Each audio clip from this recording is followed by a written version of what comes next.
Now, I've changed directions today.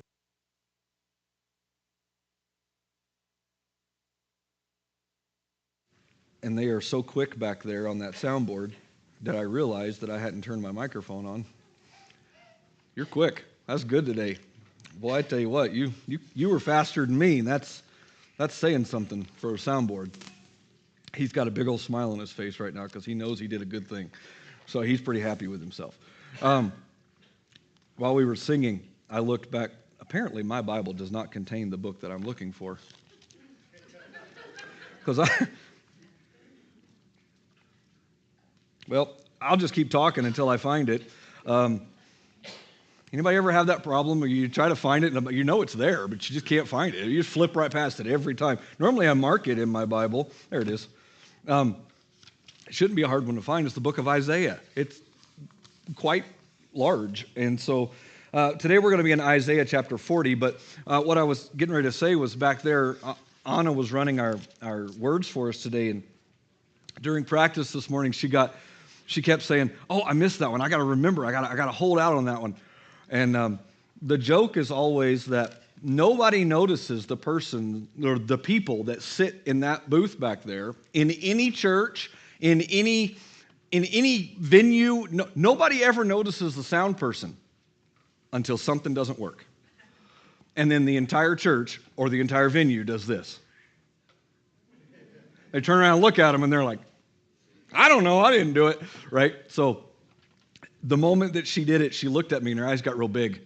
And I just smiled at her and she flipped right back. But it's always fun because we're human, right? It's not perfect. If we expect it to be perfect, and I speak to myself because there's many times I expect perfection, especially out of my children, and that's not possible. It's just not possible. And so we have to understand that God is just using people to serve where He has us to serve. And I'm just thankful that I'm not the one having to do all of it. That's what I'm thankful for. So today we're going to be in Isaiah chapter 40. We're going to cover just a few verses, but we're going to look back through the entirety of chapter 40. Our title today is "When You're Weary, Wait on the Lord." When you're weary, wait on the Lord. Now, before I get into it too far, let's read verse 28 to 31. Verse 28 to 31. It says, "Do you not know? Have you not heard? The everlasting God, Yahweh, the creator of the ends of the earth, does not become weary or tired. His understanding is unsearchable. He gives power to the weary, and to him who lacks vigor he increases might. Though youths grow weary and tired, and choice young men stumble badly, yet those who hope in Yahweh will gain new power. They will mount up with wings like eagles.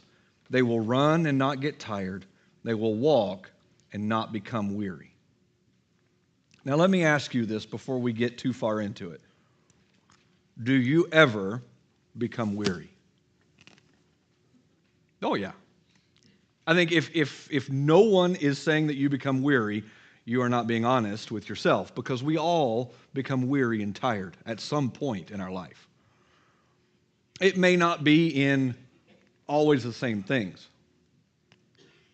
Anybody ever started a job and you were so very excited about that job? I mean, and I don't mean that sarcastically. I mean that realistically. Like you were looking forward to this job, and it's the best thing, and the Lord provided it for you, and it goes well for about the first month, and then month 2 sets in. Sometimes it might be day 2 sets in, and you're like, "Oh, I don't know that I want to go back."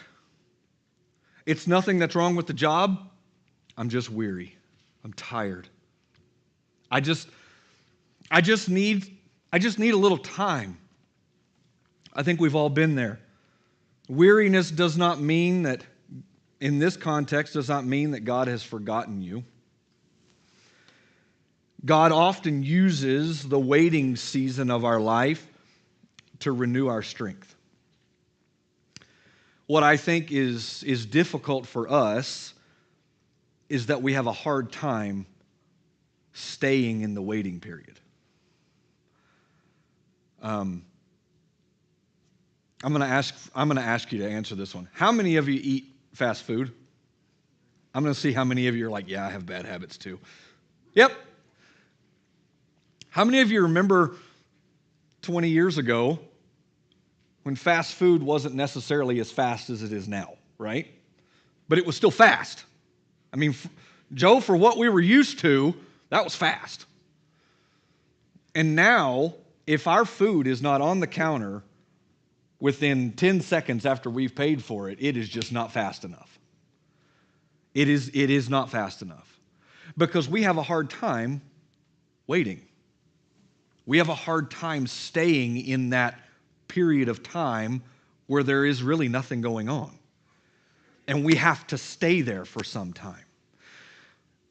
Does anybody in here like the awkward downtime or the quietness when you're talking to someone and it just kind of goes quiet and you don't know what to say and you're just like, well, this is where I need to say something, right? I got to fill the time with something. My father-in-law, he's not here, so I can pick on him as much as I want to. And he probably won't ever listen to this, so I can pick on him as much as I want to. Whenever he's a big sports guy. Whenever he gets into these awkward moments where he doesn't like to be awkward and he doesn't want that, Rebecca said it just now. He goes, "How about them Broncos?" And he immediately tries to bring something up because he needs to move the conversation along. He doesn't like the downtime. He doesn't like the awkwardness. We've all been into that awkward stage. You're like, yeah, I'm in it right now. So can we just keep it going, right? But we get to that point where we get weary. We get tired. We don't want to wait. We don't want the time to rejuvenate what we need to recoup from. My wife tells me all the time that I need to sit down and rest. Husbands, does your wife ever tell you? I got wives looking at husbands right now. So I'm just going to say that is a general thing that happens in about all marriages, right? Wives, you look out for your husbands and you say, you probably need to sit down and rest right now. And husbands, this is my answer. I have too many things that I have to get done. I don't have the time to sit down and rest. I don't have the time. You don't understand. I've got these things that have to happen. And then in Bethany's wisdom, she'll look at me and she'll say, but do they have to happen now? And Ed, I'll say, well, yeah, they're on my list. I got to do them now. And the hard part is because I may forget about them if I don't do them right now. That's the reality. I probably forget. And in our spiritual walk, there are times that we need to rest. There are times that we grow weary of the work that we're doing. We grow weary of the visitation. We grow weary of the inviting folks and maybe not seeing any result. We grow weary. It gets tiresome. We grow weary of the extra labor that's involved in doing other things. And volunteer work can become very weary, can become difficult. I mentioned earlier that the first responders in our area, those are 100% volunteer positions. Yet, the vast majority of those men and women that will respond, not all can respond at the same time. Sometimes we're in positions that we physically just are not in the area. We can't respond.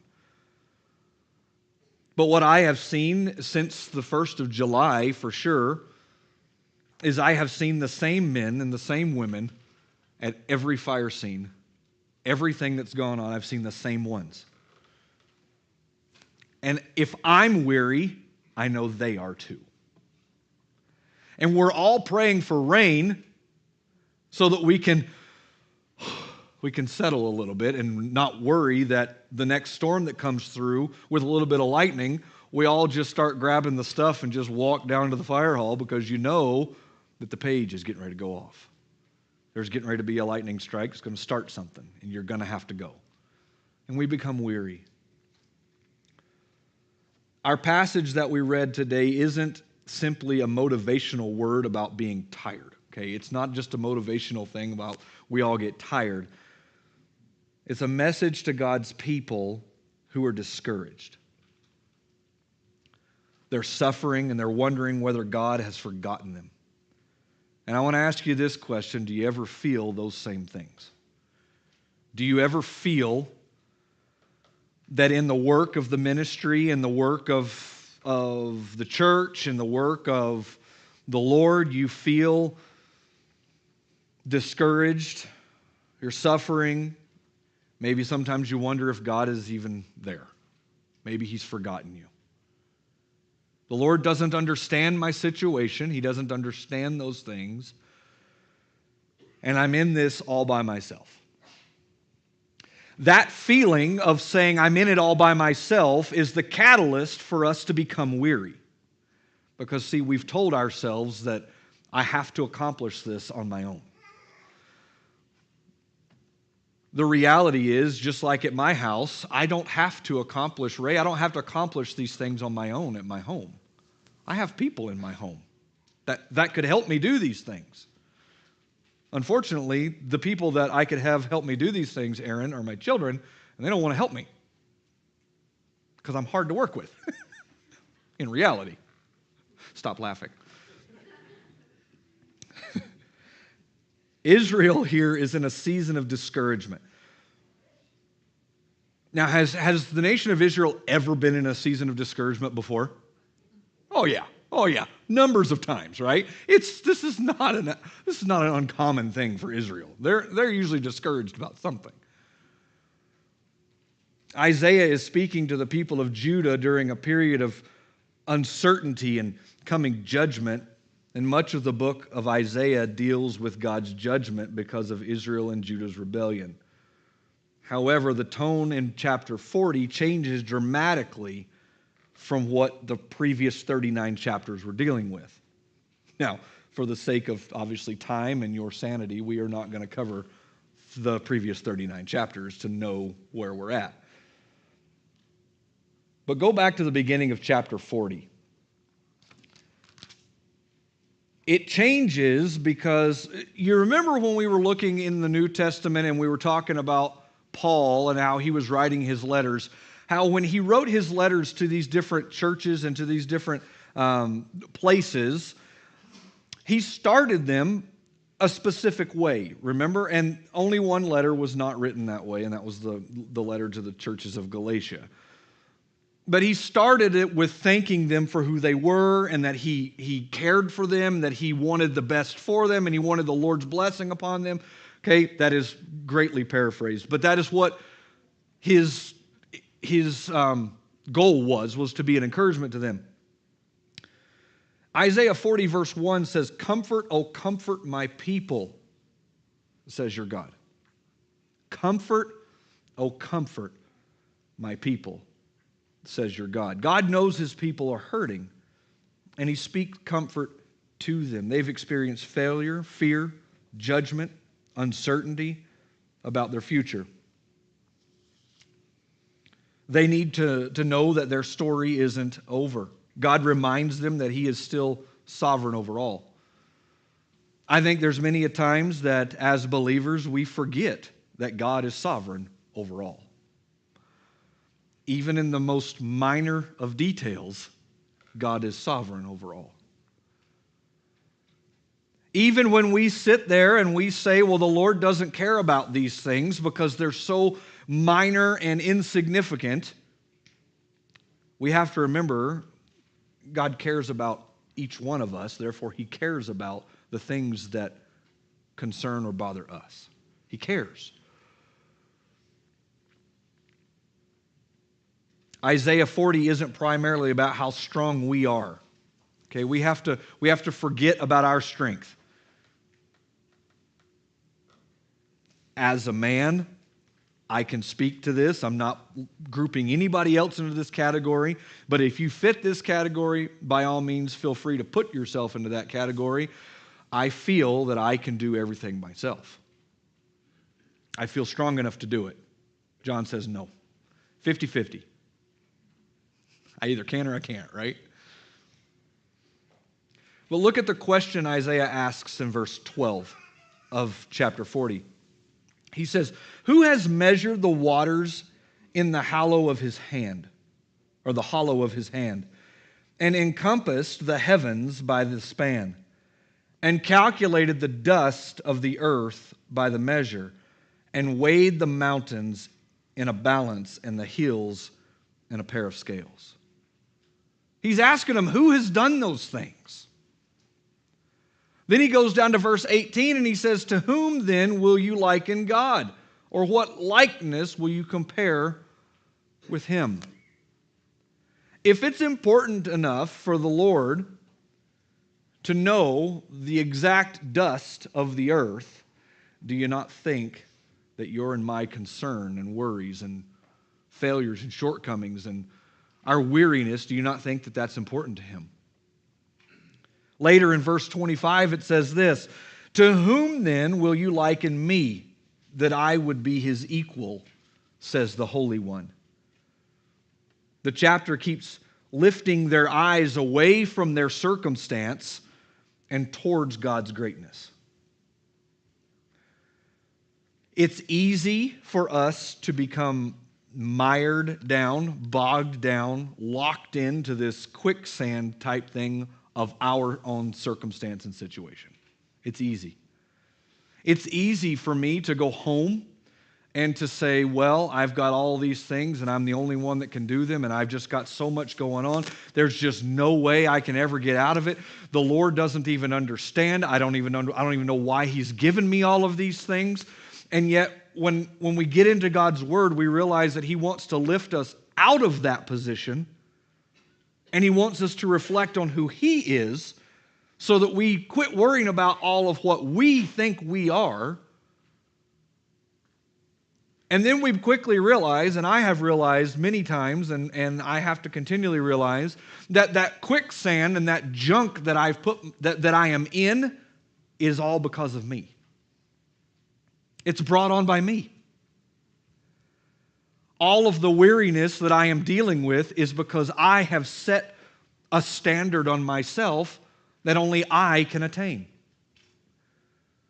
And the Lord says in here, stop looking at the circumstances around you. Who has measured the waters in the hollow of his hand and encompassed the heavens by the span and calculated the dust of the earth by measure? Do you not think, Chris, that I can handle what you're going through? Do you not think that I can? And sometimes in our arrogance, I think our response is, no, I don't think you can. No, I don't think you can. Lord, you just don't understand. Lord, you don't understand. You have no idea what I'm going through. And each time that we tell ourselves the Lord does not understand, he does not have any concern over that, we are weakening his ability and his power. We are telling ourselves that he doesn't have the power and he is not sovereign over all.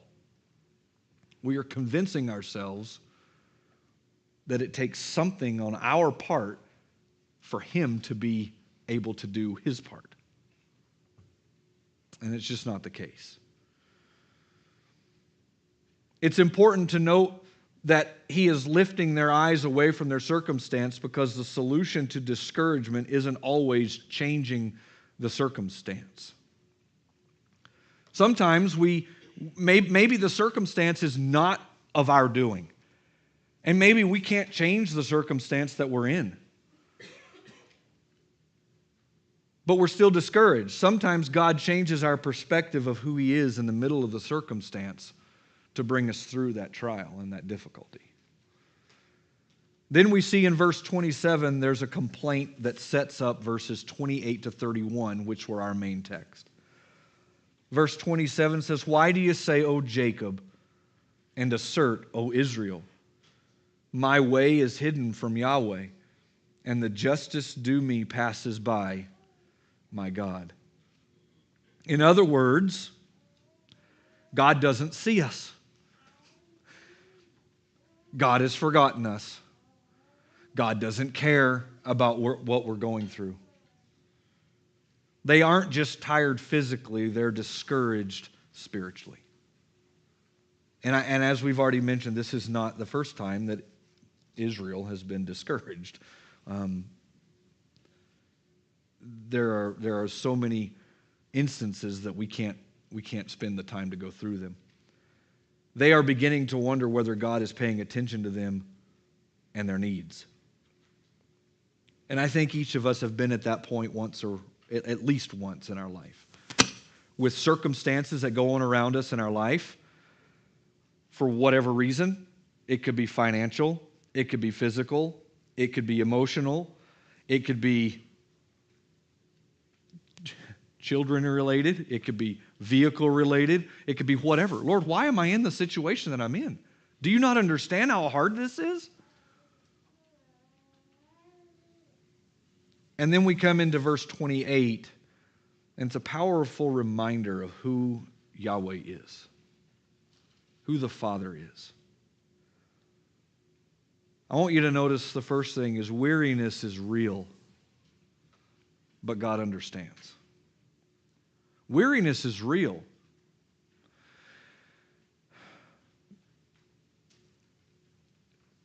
Do you ever find yourself not willing to admit that you're wearing out? Doesn't have to be spiritual, but in anything. Do you ever find it difficult to admit that you've overexerted? I do sometimes.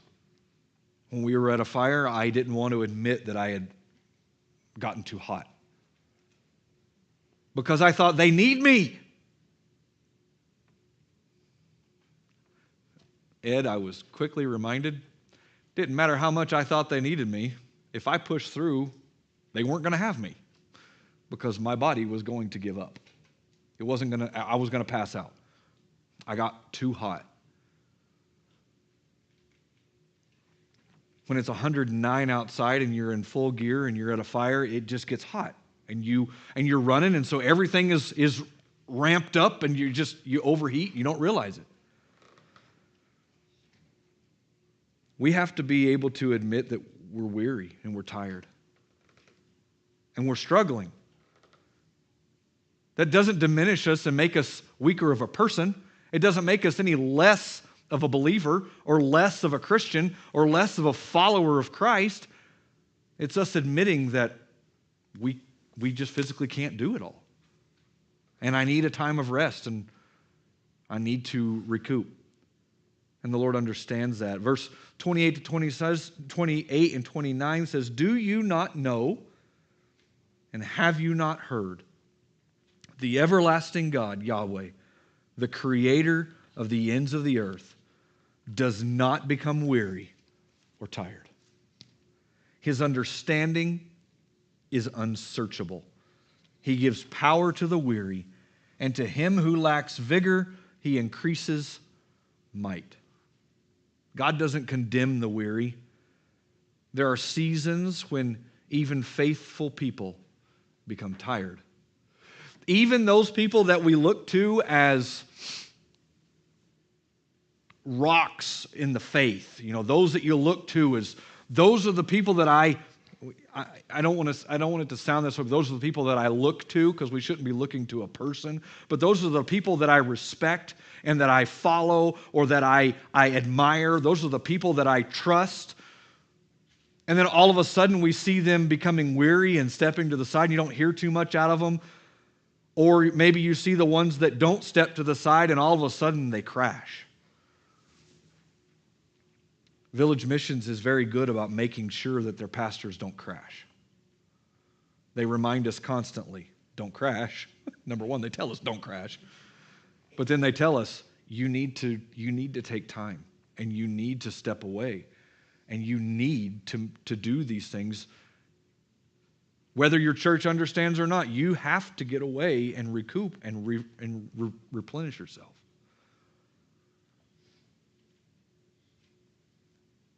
You can love God and still become weary. You can pray and still become weary. You can serve and still become weary. You can believe God and still have moments when you don't understand what He's doing. Weariness doesn't mean that you've lost your faith. It means that you're human. We get tired. And Isaiah reminds us that the God we serve doesn't grow weary. We don't see what tomorrow holds. And we can't see the whole picture, but He can. So weariness is real, but God understands. Number 2, your strength has limits. God's doesn't. Your strength has limits. God's doesn't. Yesterday, Bethany asked me if I would help move something around in the basement. We've split some rooms apart. It seems about every year and a half we relay out the entire basement, and that means that everybody gets all new rooms. Rebecca, I think you've stayed in every room in the basement now, haven't you? You've had every room has been your bedroom. So you can do that when you start having children move away. When one leaves, well, you got extra rooms all of a sudden. And one was going to be my office. That lasted about 10 minutes. And then all of a sudden it became not my office anymore. And we saw the need to move everybody into their own room. But she asked me, can you help me move something? Well, I've been battling like a cold or something the last couple of days, not feeling well. And I've been really out of breath and just tired. Started having a cough today. But I got down there yesterday and she goes, can you help me move it? And I went down there and I just had no energy. I had nothing. I couldn't even lift this metal rack up. And I looked at her and I said, well, you can write this one down. This will be the first time that you're probably stronger than me. And it was everything I had to pick that thing up, walk down the hall and into a bedroom. And then I was shot. I was tired. And that is not me. That is not normal for me. But I had to admit that I was tired and I could not do what I would normally do. It was probably because I was bragging a couple days earlier because we bought Mariah a little desk for her room. And so, from Walmart, it's that high quality furniture from Walmart. And comes in the box. Well, I was being all prideful and I was like, check out the grip strength. And I carried the whole thing down one hand, just down the stairs, right? 2 days later, I couldn't even lift a little shelf. But even in the moment when you're like, look at that, I can carry this all by myself. And then the next day or a day and a half later, you're like, I can't do anything. I'm so tired. And church, it comes on that quick. We can become so weary and so tired and so worn out that we have to realize that we have a limit. We have a limit that when we reach it, God has designed our bodies to regenerate and to recoup where it is worn out. Has anybody ever hit that wall before where your body just shuts down and you are just done? Yeah, I slept for like almost a whole day one time. It was exhausting. Sleeping was tiring. And Aaron, I went back to sleep after that. I was so tired from sleeping, I had to sleep some more. Verse 30 says, though youths grow weary and tired, choice young men stumble badly. Human strength eventually runs out. Your energy will fail. Your patience runs out. Your resources run out. Your understanding runs out. But God never reaches the end of himself. He never runs out. He never tires. He doesn't have a limit. And what exhausts you doesn't exhaust him. What overwhelms you doesn't overwhelm him. What is too heavy for you is not too heavy for God. You may have reached the end of your strength, but you've never reached the end of his. So remember, your strength has limits, but God's doesn't. Number 3, waiting is not wasting. And I think this is the one that we really need to pay close attention to, is that waiting doesn't mean it's wasteful. It's not wasting. This is my concept all the time. When Bethany tells me you need to slow down, if those of you that grew up on the Duke, John Wayne, he always wanted to get going because he said what? We're burning daylight. Burning daylight. We often think waiting means nothing is happening. That's what we think. It's a waste of my time to sit here and wait. There's nothing going on. But biblical waiting isn't passive. Waiting means trusting God while He works. Because God is working while we're waiting. Verse 31 says, "Yet those who hope in Yahweh will gain new power. They will mount up with wings like eagles. They will run and not get tired. They will walk and not become weary."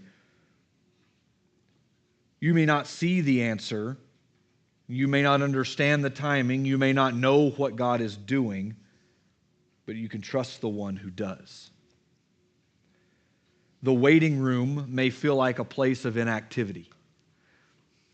I dislike the waiting room of a hospital or surgery center or anything. Because there's nothing, you're just not accomplishing anything but sitting there waiting. But you have to wait. I mean, you can't speed it up. Ray, you can't go get on the phone and call that surgeon and say, I got somewhere to go. You need to hurry this thing along. And they're like, "I'm sorry it's taking longer." Well, that is not what you said in the pre-check when we came in here. You said it would take about this long, and we are well past that. I have got things to do. I don't know about you, but whenever we have to go do a surgery of some sort, we block the whole day. It's just, I don't care if it's 15 minutes or not, it's the whole day. We just check the whole day off because you just don't know. You don't know what, number one, you don't know how the person that's going under is going to come out. You don't know how loopy they're going to be. You don't know how needy they're going to be. You don't know if you're going to need to record everything because it may make you some money later. You just don't know. Trust me, I try every time, and they're no fun. They don't come out any fun. Apparently I do, but that's not fun for me. So God can use the waiting time as a place of preparation for us. So waiting isn't wasting. Number 4, God doesn't just give you strength, He renews it. God doesn't just give you strength, He renews your strength. Notice the promise in verse 31. He says, "They will mount up with wings like eagles." Then he says they will run and not get tired. And finally, they will walk and not become weary. There are different seasons of the journey. There's different things that are going on. There's different things that we encounter. Sometimes you might be on the mountaintop flying. You might be up, everything's going well, no difficulties at all. Sometimes you're running, sometimes you're walking. But God's with you through all of it. Sometimes faith looks like simply putting one foot in front of the other and saying, "Lord, I'm tired, but I'm just going to trust you for everything. Lord, I'm tired, but I just got to keep going." I've told you before that I did a mountain hike. I did a 14,000-foot climb. Not really a climb, more like it's just a hike. But about 12,000 feet, I pulled a muscle, and I decided 12,000 feet was enough for me. And I had some other coworkers, because it was a work trip. It was a team-building exercise, and our boss was at the top for 3 hours waiting on all us slowpokes to get there. So it was really not team-building. It was, but it did push us. But I had this one lady. She was another vice president alongside of me at the bank, and she came up and she said, "No, Chris, you're not stopping right here." I said, "Yadi, I'm stopping right here. There's a rock. I'm above the tree line. It's good for me. It's higher than I've ever climbed. It's working. I'm good with this." She goes, "No, because you need to get to the top. You have to get there. I said, I don't think I can do it. She goes, it's just one step at a time. One step at a time. And you know, that's the Lord comes up beside of us. And when we say, Lord, I can't go no more. This is good. I'm good. He goes, no, get up. One more step. One more step. Just keep going. And church, when I got to the top, I was like, I'm so thankful that she kept me going because I'd have been angry that I didn't get up here. Then I was angry because then I realized I had to go all the way back down. But, you know, I didn't think about that when I was on the way up. But maybe you're tired, but you're not finished. Maybe you're weary, but you're not abandoned. Maybe you're waiting, it's taking longer than you expected, but God has not forgotten you. God who gave you strength yesterday is still God today. And He has enough strength to carry you into tomorrow and the next day and the next day.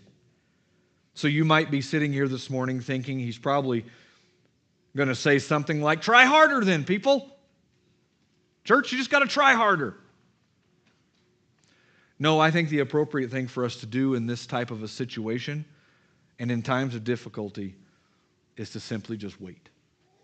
We just wait. When I was on that mountain climb, it took me a moment to sit there and to wait. It wasn't like she came like right behind me. She was a ways behind me. And I sat there, and I sat there, and I had convinced myself that I was just okay to wait. But that gave me enough time to calm down. Pain didn't go away. But she came up and she said, no, we need to keep going. Because, see, the answer to spiritual exhaustion isn't always more activity. It's not more. I'll feel better if I just accomplish this next thing. It'll re-energize me if I can just get this one more thing done. You say, well, how do you know? Because that's how I operate. That's me. Well, it's okay if you go in my office and there's just stuff everywhere. Because I've got so many different things going on. My desk is half empty right now, but before I had a Cricut label maker, and I had vinyl cutter, and I had all sorts of stuff stretched out. I was doing fire department stuff, and I'm doing church stuff, and I got all these little things going. But if I do more, then when I get that next task done, then Aaron, you know what that's going to do? It's going to re-energize me, and I'm going to be ready for the next one. And no, you know what it does? It makes me tired. And then when I get to the end of it, I go, I should have just not done that. Because now I'm just exhausted. Now I've got to clean up. And I don't want to do that. So more activity is not the answer. Sometimes the answer is getting back into the presence of God and allowing Him to renew what life has drained out of you. We don't have to manufacture strength that we don't have. We need to wait on the God who has strength that we don't possess. He needs to renew our strength. And when we wait on Him, He will renew our strength. We've each had things that drag us down daily. And we've had those times where we are just exhausted and we wonder where any more strength can come from. I made this statement at the beginning of our time today. I said that our passage today isn't simply a motivational word about being tired. It's a message to God's people who are discouraged, suffering, and wondering whether God has forgotten them. And then I ask you this question, do you feel or do you ever feel those same things? Those things being discouraged, suffering, wondering whether God has forgotten you. How many of us are feeling those things right now? Maybe in the remainder of our time together, for just a few minutes, we sit quietly and wait. You say, Pastor, that's uncomfortable. Do you know how hard it is to sit and be quiet? I know, it's hard. I have to hear the thoughts in my head, and we have to try to silence them so that we can wait on the Lord. Maybe we take time to be reminded of the things that God has done for us. Maybe we remind ourselves that our Heavenly Father doesn't grow tired and weary like we do, and we need to rest in Him today. How many of you take Sunday as a day of rest?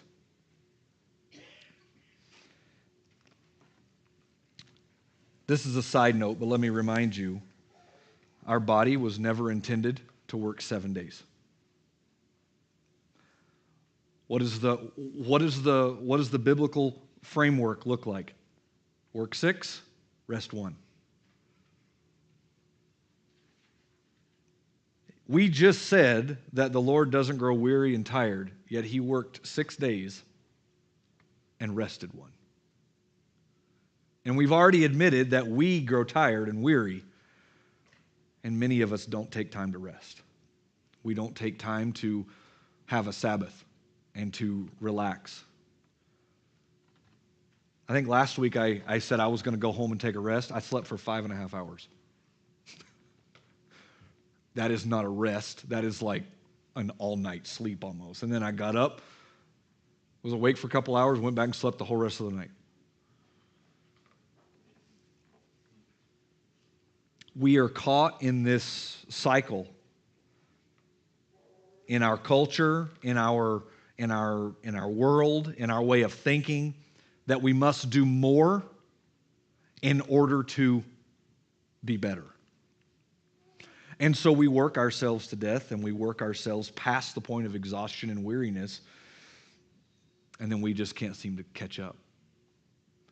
And then we say, Lord, you just don't understand. And the Lord understands. And then we look at other places, and then I'm completely off my stuff. But we look at other places, and we look at the mandate of how some companies run their business, and you have some companies that shut down and take a day. And we wonder, why do those companies do so well? Like, they're so busy all the time. Maybe because their framework matches the biblical framework. And maybe our framework in our own personal life needs to match the biblical framework. In order for us to not grow weary, we need to rest. And we need to wait on the Lord and let him renew our strength. Not us renewing. Church, we're not renewing it. He has to renew it.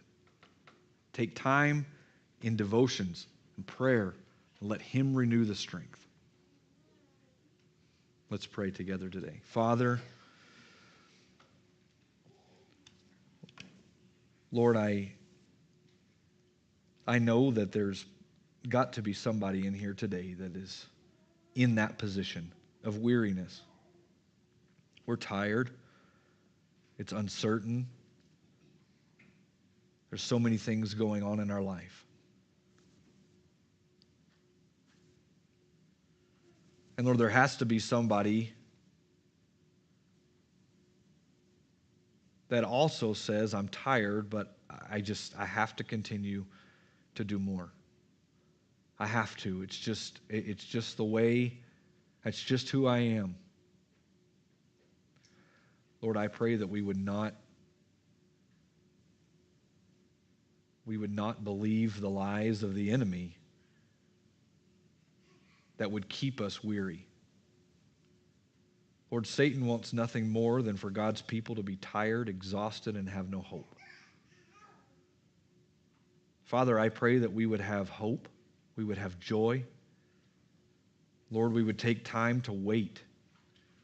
Lord, that you would renew our strength. Lord, that we would rely on you. That it would not be something that we're trying to accomplish, but Lord, that we're just taking time and saying, Lord, I want you to renew me. I want you to refill my cup. Lord, we trust that you'll do just that. We ask these things in Jesus' name.